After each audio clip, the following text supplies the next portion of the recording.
si basura ng Korte Suprema ang Executive Order No. 1 na tutuon ng pansin ngayon kay Executive Secretary Paquito Ochoa. Kulang sa kakayahan ang Little President? Nakatutok si Chino Gaston.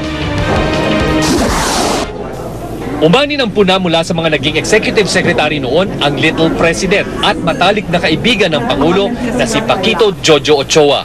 Ayon kay Senador Franklin Drilon, Executive Secretary ni dating Pangulong Corazon Aquino, nung panahon daw niya, may mga staff silang maalam sa pasikot-sikot ng bureaukrasya at mga batas.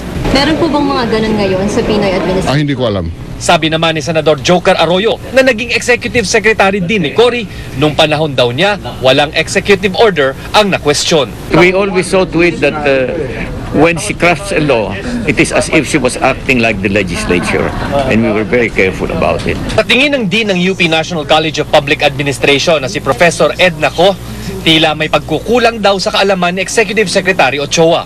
Batay dito sa mga nangyaring ito, pwedeng sabihin na hindi masyadong kasiya-siya ang nagiging performance ng Office of the Executive Secretary dahil lumalabas na parang napakalaki ng basic questions sa mga issues at nagpapakita na ang komentaryo ng iba nating kababayan parang bagito ba? Di raw dapat nangangapa sa trabaho ang Executive Secretary. Parang yung nasa learning curve pa lang, pero actually ito na yung totoong drama sa buhay hindi na mahirap ng mag-OJT. Ayon naman kay University of the East College of Law Dean Amado Valdez, di dapat sisihin si Ochoa kaugnay sa pagtutol ng Korte Suprema sa pagbubuo ng Truth Commission. Dahil simula pa lang daw, nilinaw ng fact-finding body lang ang Truth Commission.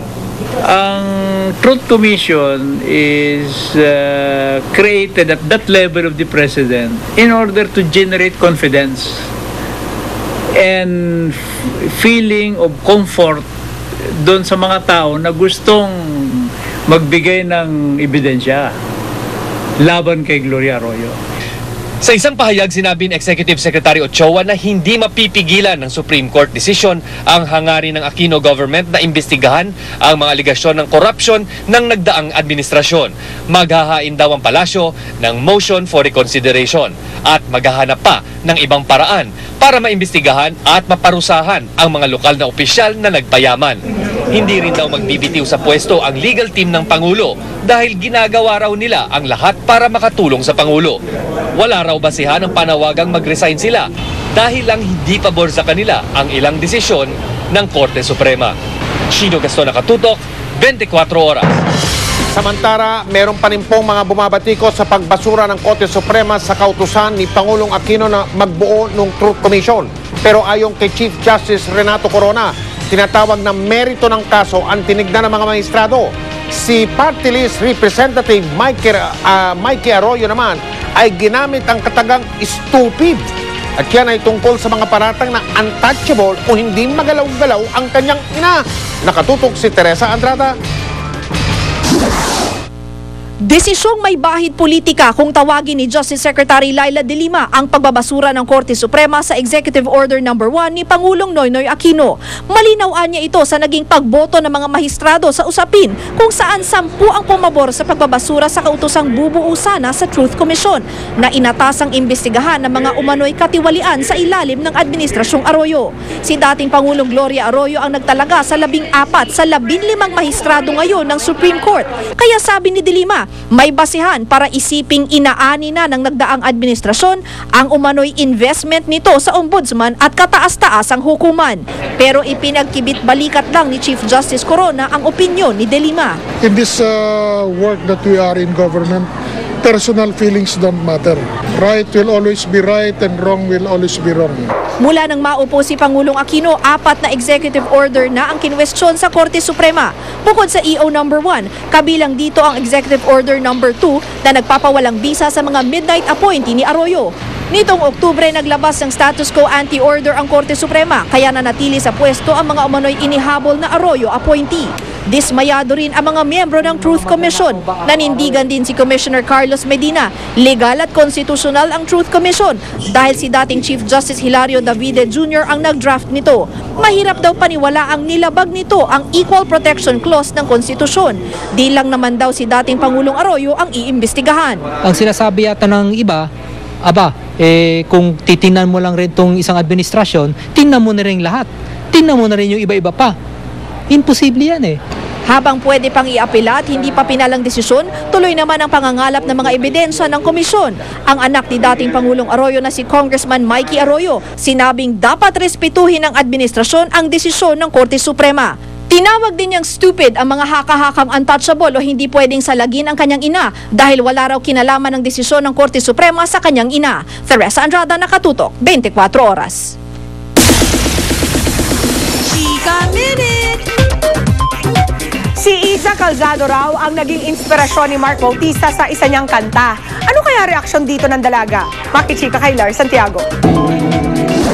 Sobrang tuwa ni Mark Bautista sa mini-concert na nagsilbiring paglulunsad ng bago niyang album. Sinurpresa siya ng mga kaibigang tulad ni Sara Geronimo, Eric Santos at si Rachel Ango kasama ang nalilink sa kanyang si John Prats na unang nagpasabing di raw makakarating. Hindi ko kasi in-expect kasi lahat sila parang di pwede daw, ganyan-ganyan. So parang nakita ko, ang sarap. Sa isang bahagi ng show, bago umawit si Mark, sinabi niyang si Iza Calzado ang inspirasyon niya nang sulatin ang kantang pinamagatang Okay Lang.